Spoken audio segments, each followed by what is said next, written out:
Hello everyone, life lesson চ্যানেলে তোমাদের স্বাগতম। আজকের টপিক হলো টাইপস অফ অ্যান্টিবডি। আগের দিন আমি তোমাদের অ্যান্টিজেন কী ও অ্যান্টিবডি কী সেটা পড়িয়ে দিয়েছিলাম। আজ তবুও একবার আমি বলে দিচ্ছি যে অ্যান্টিবডি কী। তোমরা চাইলে লেখাটা স্কিপ করতে পারো, কারণ হচ্ছে কি যে তোমরা একবার নোট করেছো যেহেতু। আশা করি তোমরা সকলেই আমার আগের ভিডিওটি দেখেছো। তাহলে অ্যান্টিবডি কি বলেছিলাম? অ্যান্টিবডি হলো এক ধরনের গ্লাইকোপ্রোটিন। আমি আরেকবার লিখে দিচ্ছি, তোমরা কিন্তু স্কিপ করে যাবে। এটি হলো এক ধরনের গ্লাইকোপ্রোটিন, আর যেটি কি করে, যেটা আমাদের দেহে যখন অ্যান্টিজেন প্রবেশ করে সেই অ্যান্টিজেনের বিরুদ্ধে লড়াই করে, অর্থাৎ আমাদের দেহে কি করে না, রোগ সৃষ্টি হতে দেয় না। এক ধরনের গ্লাইকোপ্রোটিন যা রোগ সৃষ্টিতে বাধা দেয়।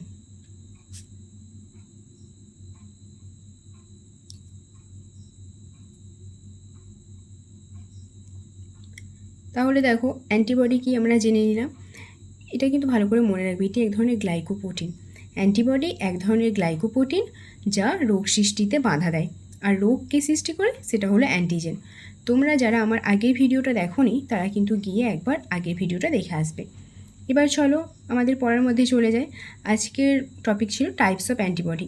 এবার আমরা সেটাই দেখে নেব যে কতগুলি অ্যান্টিবডি আছে বা কী কী ধরনের অ্যান্টিবডি আছে। আগের দিন এটা আমি তোমাদের একটু বলেছিলাম, আজকে এটা আরও ডিটেলসে আলোচনা করব। দেখো, 5 প্রকার আমরা জানি সেটা: আইজিজি, আইজিএ, আইজিএম, আইজিডি আর আইজিই। এবার দেখো, এই 5টি অ্যান্টিবডি খুব সহজে মনে রাখার একটি উপায় আছে। জিএএম কি হয়? জ্যাম। ডিই দে, জ্যাম দে। ধরো তোমার বন্ধু জ্যাম বা জেলি খাচ্ছে, আর তুমি তার কাছে চাইছো যে আমাকে একটু জ্যাম দে। ওইভাবে মনে রাখবে যে জ্যাম দে। এবার এটা কিন্তু একটা সিকোয়েন্সে সাজানো আছে। এই যে আইজিজি, এই অ্যান্টিবডিটা আমাদের দেহে সব থেকে বেশি পরিমাণে পাওয়া যায়, আর এটা আমাদের দেহে সব থেকে কম পরিমাণে পাওয়া যায়। তাহলে আমরা যদি পরপর দেখি, একদম বেশি থেকে কম এই সিকোয়েন্সে কিন্তু সাজানো আছে। এগুলো আমরা ডিটেলসে তো আলোচনা করব, তার আগে আমরা একটু দেখে নিই যে অ্যান্টিবডিকে দেখতে কেমন হয়। চলো দেখে নিই তাহলে অ্যান্টিবডিকে দেখতে কেমন হয়। এই ধরনের ওয়াই শেপ হয়। দেখো, অনেকটা ওয়াইয়ের মতো দেখতে লাগছে না? এই ধরনের কিন্তু ওয়াই আকৃতি হয়ে থাকে আমাদের অ্যান্টিবডি। অ্যান্টিবডিটা আমাদের এই ধরনের ওয়াইয়ের মতো হয়ে থাকে। এবার চলো আমরা বাকিটা পড়ে নিই। আইজিজি, এই অ্যান্টিবডিটা হলো আদর্শ অ্যান্টিবডি। তাহলে এটাকে আমরা কি বলবো? আদর্শ অ্যান্টিবডি। আর এখান থেকে আজকে যেটা টপিক, সেখান থেকে কিন্তু তোমাদের সব কিছুই প্রশ্নগুলো এমসিকিউ বা এসিকিউ আকারে আসবে। এখান থেকে কোনো বড় প্রশ্ন আসে না। আইজিজি হলো আদর্শ অ্যান্টিবডি, মনে রেখো, এটা কিন্তু শর্ট কোশ্চেন আসে। আর আইজিজি অ্যান্টিবডিকে কি বলা হয়? Maternal antibody. কেন বলা হয় এবার আমি বলছি। এটাকে বলা হয় ম্যাটারনাল অ্যান্টিবডি।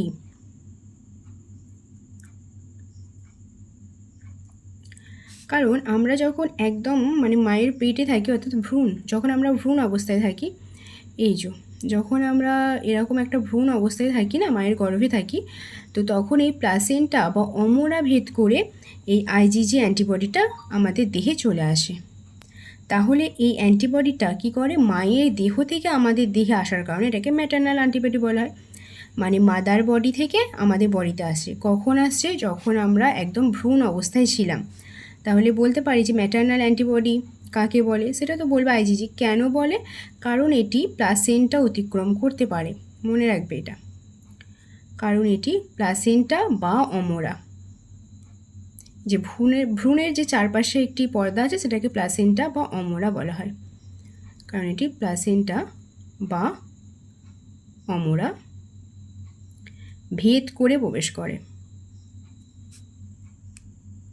আচ্ছা, তোমাদের মনে কি একটা প্রশ্ন আসছে না, যে ম্যাম শুধুমাত্র আইজিজি অ্যান্টিবডিটাই কেন আসছে, বাকি অ্যান্টিবডিগুলো কেন আসছে না? এই আইজিজি অ্যান্টিবডিটা আসছে তার কারণ হচ্ছে এই আইজিজি অ্যান্টিবডিটা খুবই ক্ষুদ্র, যার কারণে খুব সহজেও প্রবেশ করতে পারে। আর বাকি অ্যান্টিবডির আকারগুলো একটু বড়, এরা সাইজে বড় হয়ে থাকে, যার কারণে এরা প্রবেশ করতে পারে না। তাহলে কি বললাম? যে আইজিজি অ্যান্টিবডিটা খুবই ক্ষুদ্র আকৃতির, তাহলে এটি ক্ষুদ্র আকৃতির, ক্ষুদ্র আকৃতি। আর একটা মনে রাখবে, এটি আমাদের, যেহেতু এটা আদর্শ অ্যান্টিবডি, তার কারণে এটি আমাদের দেহে সব থেকে বেশি থাকে, আমাদের দেহে সব থেকে বেশি পরিমাণে থাকে।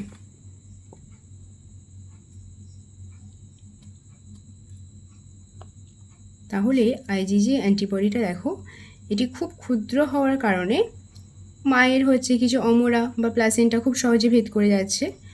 আর এটি আমাদের আদর্শ অ্যান্টিবডি, যেহেতু মায়ের প্লাসেন্টা বা অমরা ভেদ করছে, মানে মাদার বডি থেকে আমাদের বডিতে আসছে, তাই এটিকে ম্যাটার্নাল অ্যান্টিবডি বলা হচ্ছে। আর কেন এটা প্রবেশ করতে পারছে? কারণ খুবই ক্ষুদ্র আকৃতির, আর এটা কিন্তু আমাদের দেহে সব থেকে বেশি পরিমাণে থাকে।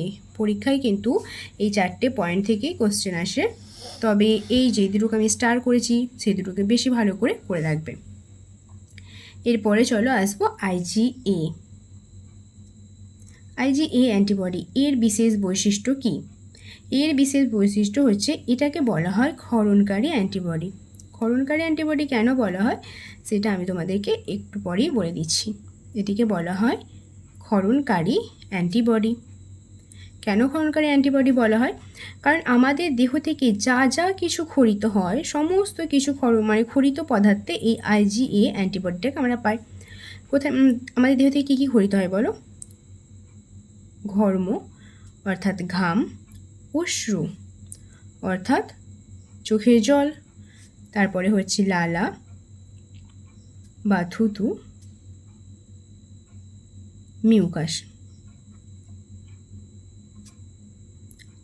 আর একটা হচ্ছে মাতৃদুগ্ধ। একটা জিনিস ভালো করে লক্ষ্য করো, দেখো এই সমস্ত জিনিসগুলো কিন্তু আমাদের বডি থেকে ক্ষরিত হয়, মানে বাইরে বেরিয়ে আসে। ঘর্ম, অশ্রু, লালা বা থুতু, মিউকাস আর মাতৃদুগ্ধ। এইখান থেকে তোমাদের প্রশ্ন এই দুটো আসে যে মাতৃদুগ্ধে কোন অ্যান্টিবডি থাকে, অশ্রুতে কোন অ্যান্টিবডি থাকে। মনে রাখবে আইজিএ থেকে অশ্রু এবং হচ্ছে সমস্ত ক্ষরণকারী বস্তুতে এই আইজিএ অ্যান্টিবডিটা থাকে। ঘর্ম, অশ্রু, লালা বা থুতু, মিউকাস, মাতৃদুগ্ধ। মাতৃদুগ্ধকে আর একটা নাম দেওয়া হয়, সেটা হলো কোলেস্ট্রামও বলা হয় মাতৃদুগ্ধকে।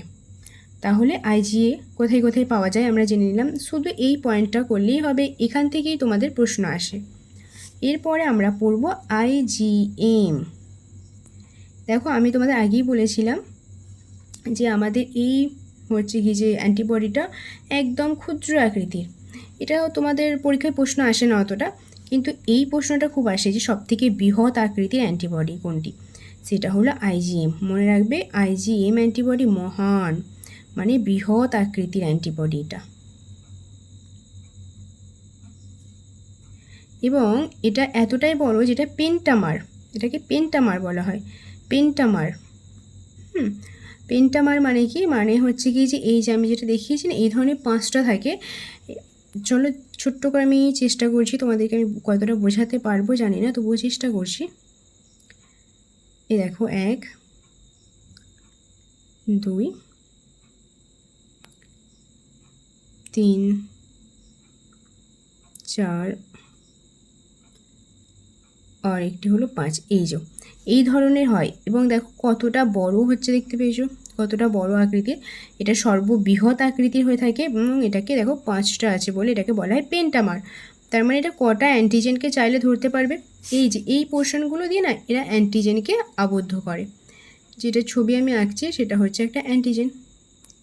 দেখো একটা অ্যান্টিবডি আমাদের মানে দুটি অ্যান্টিজেনকে ধরতে পারছে।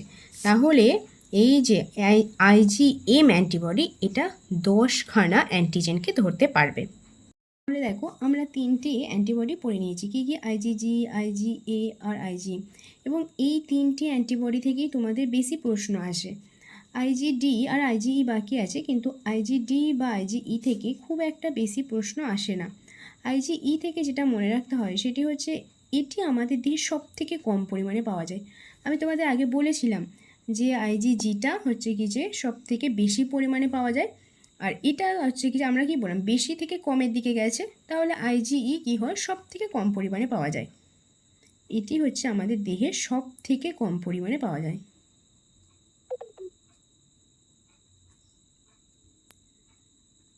সব থেকে কম পরিমাণে পাওয়া যায়, এই পয়েন্টটা শুধু মনে রাখলেই হবে। আমি আবারও বলছি, এখান থেকে কিন্তু তোমাদের কোনো রকম কোনো 2 নাম্বারের বা 3 নাম্বারের প্রশ্ন আসে না, শুধুমাত্র এমসিকিউ বা এসএকিউই আসবে। আর এটা মনে রেখো, আইজিডি যেটা, এটা বিটা লিম্ফোসাইটের গায়ে আটকে থাকে।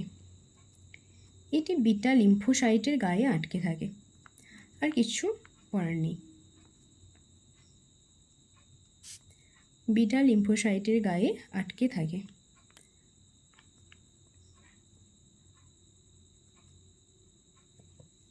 তাহলে চলো আমরা আর একবার দেখে নিই কী কী পড়লাম। আমরা 5 প্রকার অ্যান্টিবডি পড়েছি, আইজিজি, আইজিএ, আইজিএম, আইজিডি, আইজিই, এবং বলেছিলাম এটি খুবই ক্ষুদ্র আকৃতির হওয়ায় খুব সহজেই মায়ের প্লাসেন্টা বা অমরটা ভেদ করতে পারে, যার কারণে এটাকে ম্যাটারনাল অ্যান্টিবডি বলা হয়, কারণ এটা আমরা মায়ের দেহ থেকে পেয়ে থাকি। আর এই আইজিজি অ্যান্টিবডি আদর্শ অ্যান্টিবডি হওয়ার কারণে এটি আমাদের দেহে সবথেকে বেশি পরিমাণে পাওয়া যায়। দেখো বেশি পরিমাণে থাকে। কোথায় কোথায় পাওয়া যায় চলো এটা আমি লিখে দিই, আমি স্কিপ করে গেছি। রক্ত, লসিকা, কলারস, এগুলিতে। তাহলে এখানকার দুটো পয়েন্ট তোমরা মনে রাখছো, ম্যাটারনাল অ্যান্টিবডি, আদর্শ অ্যান্টিবডি কেন বলা হয় সেটি আমি অনেকবার বলে দিয়েছি। এরপর দেখব আইজিএ। আইজিএ কোথায় পাওয়া যায়? অশ্রুতে। অশ্রু, ঘর্ম, লালা বা থুতু, মিউকাস, মাতৃদুগ্ধ। মাতৃদুগ্ধকে বলা হয় কোলেস্ট্রাম, এই শব্দটা মনে রেখো। এবং এটা যেহেতু সমস্ত ক্ষরিত পদার্থতে পাওয়া যাচ্ছে, তাই এটিকে আমরা ক্ষরণকারী অ্যান্টিবডি বলি। এবং দেখো তোমাদের মনে হতে পারে যে ম্যাম কেন ঘর্ম বা অশ্রু এগুলিতে পাওয়া যায়? ধরো আমাদের চোখে কোনো কিছু পড়লো, সঙ্গে সঙ্গে দেখবে আমাদের চোখে কি হয়? জল আসে। আর ওই জলের মধ্যে থাকে, চোখের জলে বা অশ্রুতে থাকে আইজিএ অ্যান্টিবডি। ওই যে বাইরের পদার্থগুলো আমাদের চোখে গেল, তার মধ্যে যদি কোনো অ্যান্টিজেন থাকে, সেই অ্যান্টিজেনগুলোকে কিন্তু এই আইজিএ অ্যান্টিবডি প্রতিরোধ করে। আর দেখো এই যে আইজিএম, আমি কি বললাম? মহান। মহান থেকে মনে রাখবে এটি বৃহৎ আকৃতির একটি অ্যান্টিবডি। এটাই আসে এই যে পেন্টামার, কোন হচ্ছে অ্যান্টিবডিটি পেন্টামার অবস্থান করে, পেন্টামার আকারে অবস্থান করে, এটি আসে। আর বৃহৎ আকৃতির অ্যান্টিবডি। আর যেই দুটো আছে আইজিডি আর আইজিই, এখান থেকে খুব একটা প্রশ্ন আসে না, তবে এটা মনে রাখবে বিটা লিম্ফোসাইটের গায়ে থাকে, আর আইজিই সব থেকে কম পরিমাণে আমাদের দেহে পাওয়া যায়। তাহলে আজকের ভিডিও হচ্ছে এতটুকুই। তোমাদের যদি কারোর নির্দিষ্ট কোনো টপিকে সমস্যা থাকে তাহলে কমেন্ট করে বলতে পারো, আমি অবশ্যই চেষ্টা করব সেই টপিকের উপর ভিডিও দেওয়ার। আর দেখা হচ্ছে পরের ভিডিওতে।